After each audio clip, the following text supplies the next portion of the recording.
Bismillahirrahmanirrahim. Assalamualaikum warahmatullahi wabarakatuh. Sebelumnya saya mengucapkan terima kasih kepada Bapak Dosen Mufarhan, SPDI, Shum, MPDI, selaku mata kuliah Filsafat Pendidikan Islam. Dengan dibuatnya video ini adalah guna untuk memenuhi tugas mata kuliah Filsafat Pendidikan Islam, tugas ujian akhir semester 3.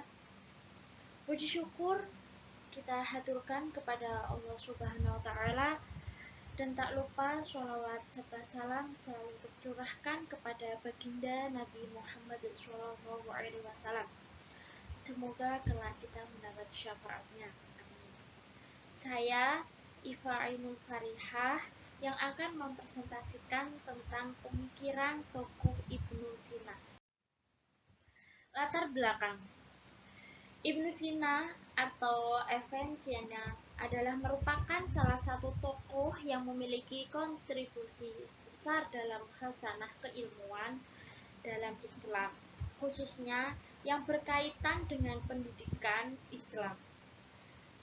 Di samping itu, pemikiran Ibnu Sina mengenai pendidikan secara terstruktur dari tujuan kurikulum, metode pembelajaran, dan guru atau pendidikan ialah faktor daripada unsur determinan dalam pendidikan. Oleh karena itu, pemikiran Ibnu Sina dapat dijadikan acuan penting dalam memajukan dunia pendidikan. Dalam pandangan lain, bahwa hasil pemikiran Ibnu Sina tidak lain merupakan pengalaman hidupnya dalam menemukan ilmu pengetahuan yang sangat luas, kemudian dituangkan ke dalam media tulis menjadi sumber primer ilmu pengetahuan pada masanya. Ibnu Sina yang dikenal sebagai ahli filosof dan ahli bidang kedokteran. Oleh sebab itu, Ibnu Sina tercatat juga sebagai salah satu tokoh pendidikan Islam yang memiliki pemikiran yang brilian. Rumusan masalah. Yang pertama, bagaimana sejarah hidup Ibnu Sina?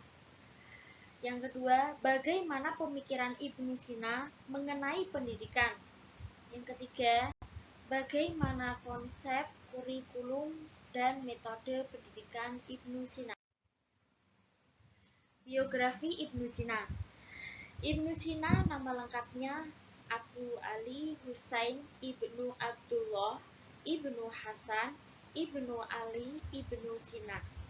Di barat populer dengan sebutan Avicenna akibat dari terjadinya metamorfosis Yahudi, Spanyol, Latin.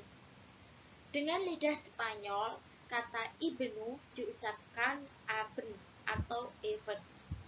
Terjadinya perubahan ini berawal dari usaha penerjemahan naskah-naskah Arab ke dalam Latin pada pertengahan abad ke-12 di Spanyol. Ada pula yang berpandangan bahwa nama tersebut diambil dari kata al-Sin yang dalam bahasa Arab berarti Cina. Ibnu Sina dilahirkan di Afsana, Kabupaten Balkh, wilayah Afghanistan, provinsi dekat Bukhara, pada tahun 370 sampai atau 980 dan meninggal pada tahun 1037 Masehi dalam usia 58 tahun. Jasadnya dikebumikan di Hamzan. Ibunya bernama Astaroh dan ayahnya bernama Abdullah.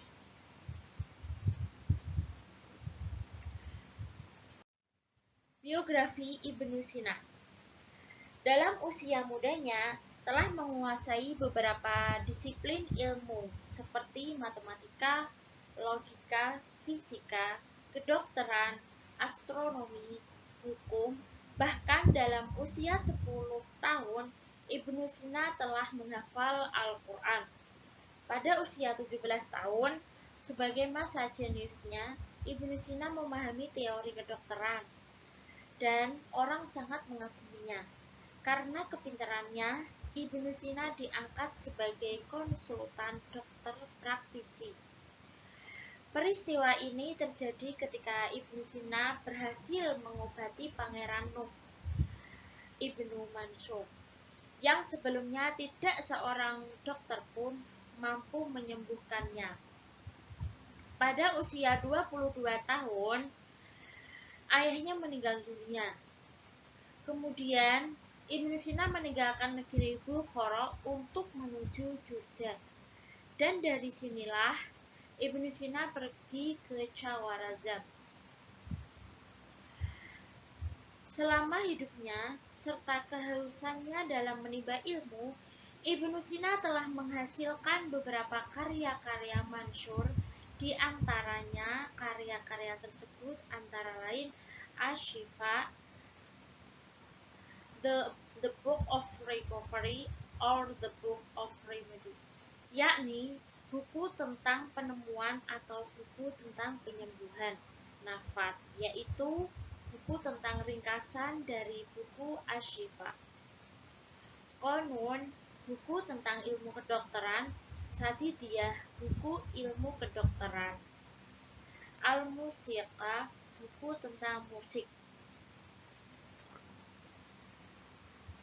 Jadi Ibnu Sina juga pernah diangkat menjadi menteri oleh Sultan Syams al-Daulah, berkuasa di Hamdan.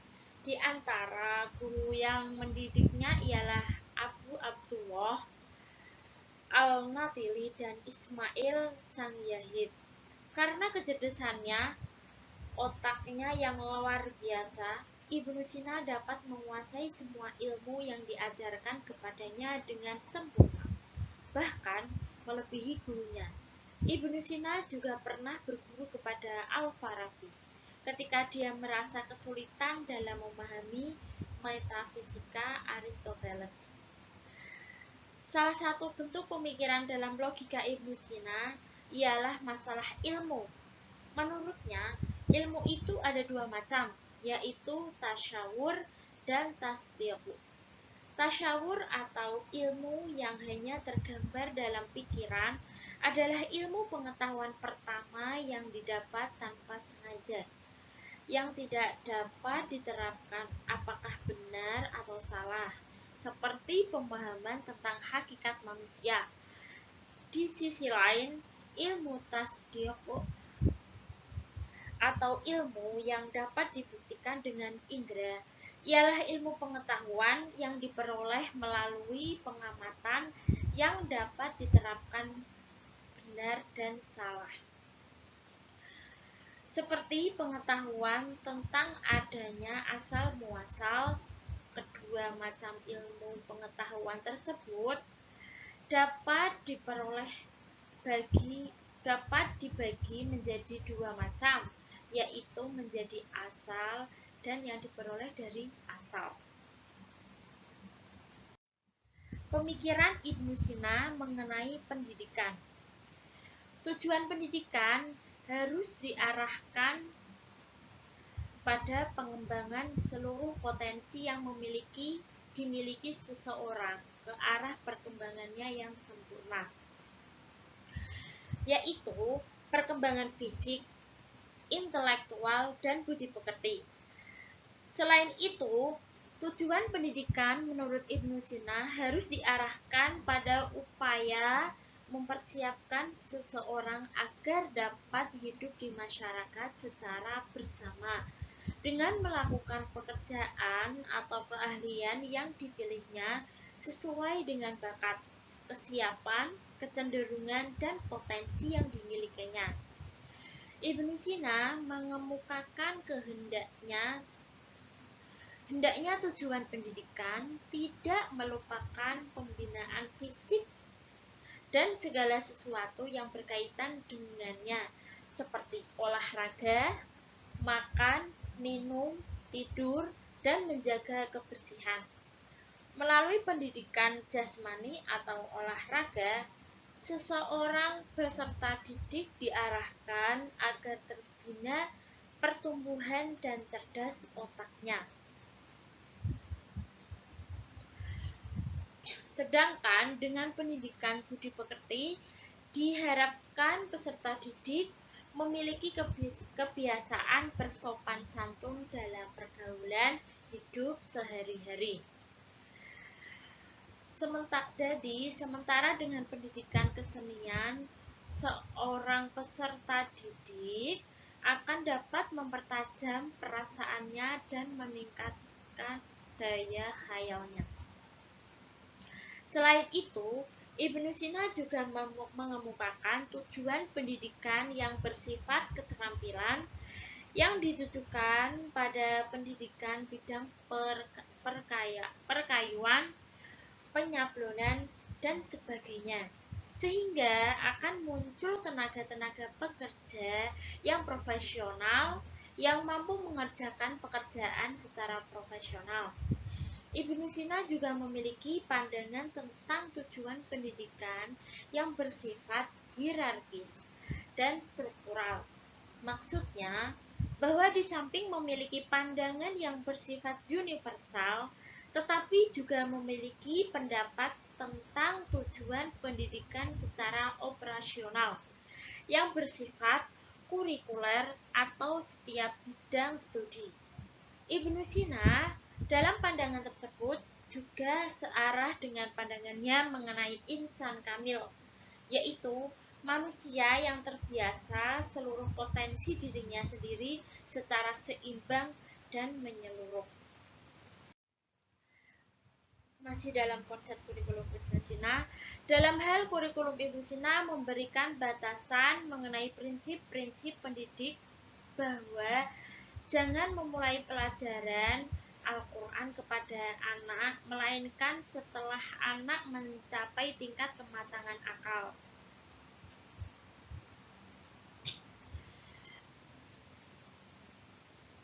Dan jasmaniyah yang memungkinkan dapat menerima apa yang diajarkan.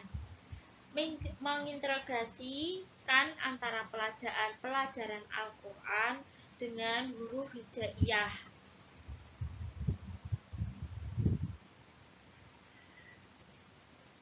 Yang memperkuat pandangan pendidikan modern saat ini, yaitu metode campuran antara analitis dan strukturalis dalam mengajar, membaca, dan menulis. Kemudian, anak diajarkan agama pada waktu tingkat kematangan yang mantap, di mana menurut adat kebiasaan hidup, keagamaan yang benar telah terbuka sampai dapat menyerap ke dalam jiwanya, yang memengaruhi daya indrawi serta perasaannya. Kemudian dikaitkan dengan kurikulum yang secara sederhana, istilah ini digunakan untuk menunjukkan sejumlah mata pelajaran yang harus ditempuh untuk mencapai suatu gelar atau ijazah. Konsep Ibnu Sina tentang kurikulum didasarkan pada tingkat perkembangan usia peserta didik, yaitu usia 3-5 tahun dan 6-14 tahun. Jadi, untuk usia 3-5 tahun, misalnya, menurut Ibnu Sina perlu diberikan mata pelajaran olahraga, budi pekerti, kebersihan seni, suara, dan kesenian.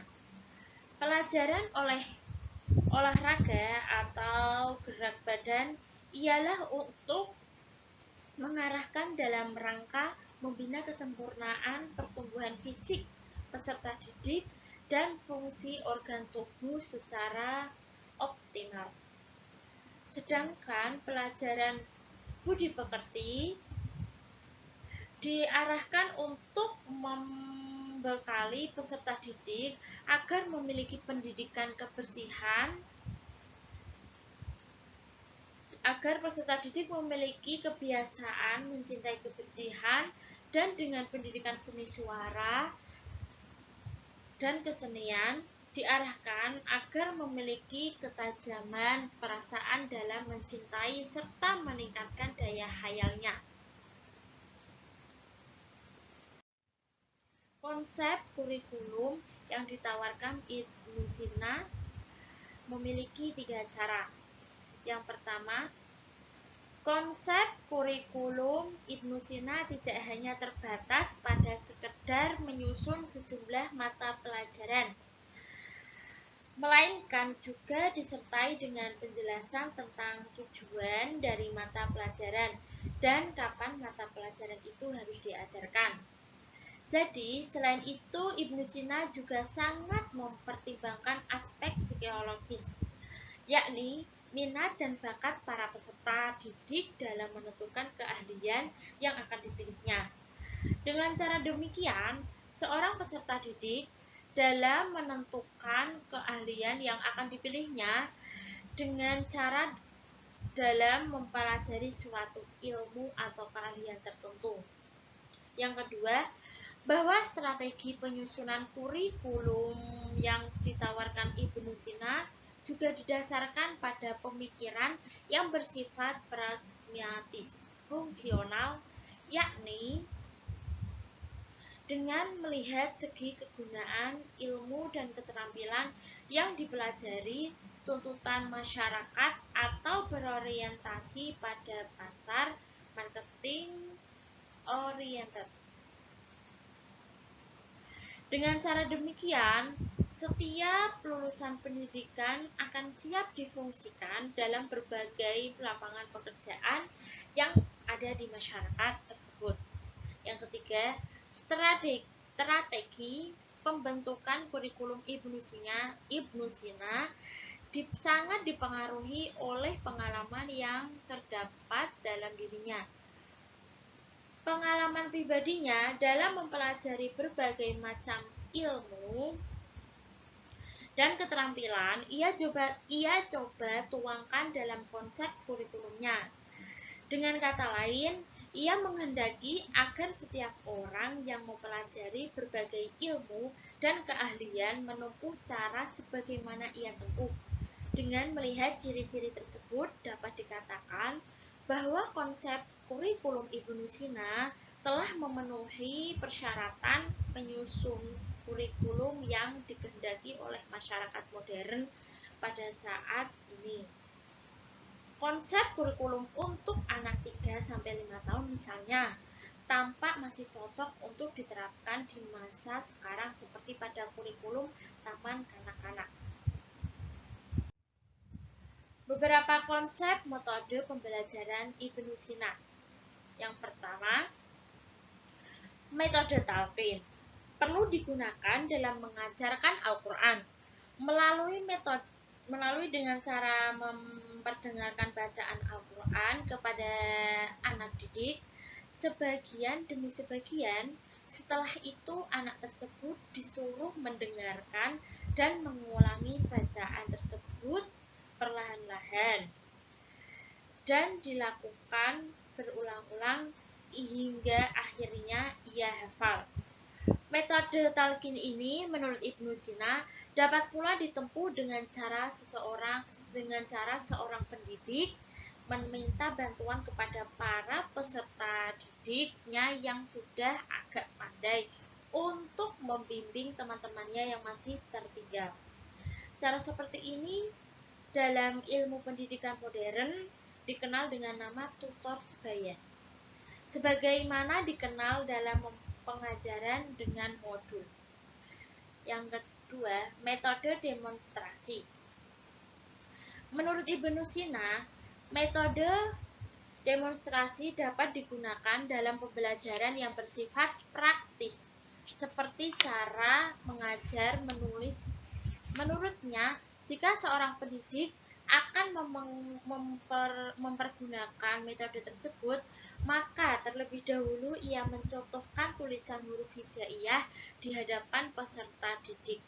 Setelah itu barulah menyuruh para peserta didik untuk mendengarkan ucapan huruf-huruf hijaiyah sesuai dengan makhrajnya. dan dilanjutkan dengan mendemonstrasikan cara menulisnya. Metode yang ketiga, metode pembiasaan dan keteladanan.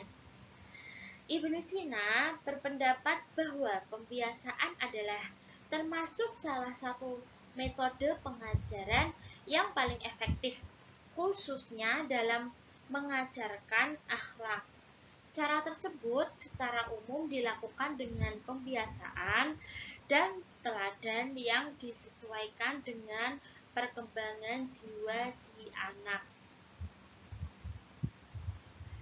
Ia mengakui adanya pengaruh mengikuti atau meniru atau contoh tauladan baik dalam proses pendidikan di kalangan anak pada usia dini terhadap kehidupan mereka karena secara tabiiyah anak mempunyai kecenderungan untuk mengikuti dan meniru atau mencontoh segala yang ia lihat dan ia rasakan, serta yang didengarnya. Oleh karena itu, dalam pergaulan pun anak diharapkan berinteraksi dengan anak-anak yang berakhlak baik pula.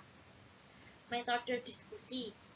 Metode diskusi ini dapat dilakukan dengan cara penyajian pelajar di mana siswa dihadapkan kepada suatu masalah yang dapat berupa pertanyaan atau bersifat problematis untuk dibahas dan dipecahkan bersama. Ibnu Sina mempergunakan metode ini untuk mengajarkan pengetahuan yang bersifat rasional dan teoretis. Metode selanjutnya, metode magang. Metode magang menurut Ibnu Sina telah menggunakan metode ini dalam kegiatan pengajaran yang dilakukannya. Para peserta didik Ibnu Sina yang mempelajari ilmu kedokteran dianjurkan agar menggabungkan teori dan praktik, yaitu 1 hari di ruang kelas untuk mempelajari teori dan hari berikutnya mempraktekkan teori tersebut di rumah sakit atau di balai kesehatan. Metode ini akan menimbulkan manfaat ganda, yaitu di samping akan mempermahir siswa dalam suatu bidang ilmu, juga akan mendatangkan keahlian dalam bekerja yang menghasilkan kesejahteraan secara ekonomis. Dalam hal ini, pendidik harus mempersiapkan peserta didiknya sebelum magang, sehingga magang tersebut tidak merugikan pihak lain. Kesimpulan, dari uraian singkat di atas, setidaknya memberikan inspirasi bahwa Ibnu Sina atau Avicenna adalah merupakan salah satu tokoh yang memiliki kontribusi besar dalam khazanah keilmuan dalam Islam khususnya, yang berkaitan dengan pendidikan Islam. Di samping itu, pemikiran Ibnu Sina mengenai pendidikan secara terstruktur dari tujuan, kurikulum, metode pembelajaran, dan guru atau pendidik ialah faktor daripada unsur-unsur determinan dalam pendidikan. Oleh karena itu, pemikiran Ibnu Sina dapat dijadikan acuan penting dalam memajukan dunia pendidikan. Dalam pandangan lain, bahwa hasil pemikiran Ibnu Sina tidak lain merupakan pengalaman hidupnya dalam menemukan ilmu pengetahuan yang sangat luas. Kemudian dituangkan ke dalam media tulis dan menjadi sumber primer ilmu pengetahuan pada masanya. Dalam kaitan ini, kajian yang telah dipaparkan adalah salah satu asumsi menggali sumber primer tersebut dari khazanah keilmuan Ibnu Sina. Baiklah teman-teman semua, Demikianlah hasil presentasi saya pada kali ini yang terkait tentang Ibnu Sina. Saya Iva Ainul Farihah pamit undur diri. Terima kasih atas perhatiannya teman-teman semua dan mohon maaf sebesar-besarnya apabila ada kesalahan baik perkataan maupun perbuatan. Akhirul kalam, wabillahi taufiq wal hidayah. Wassalamualaikum warahmatullahi wabarakatuh.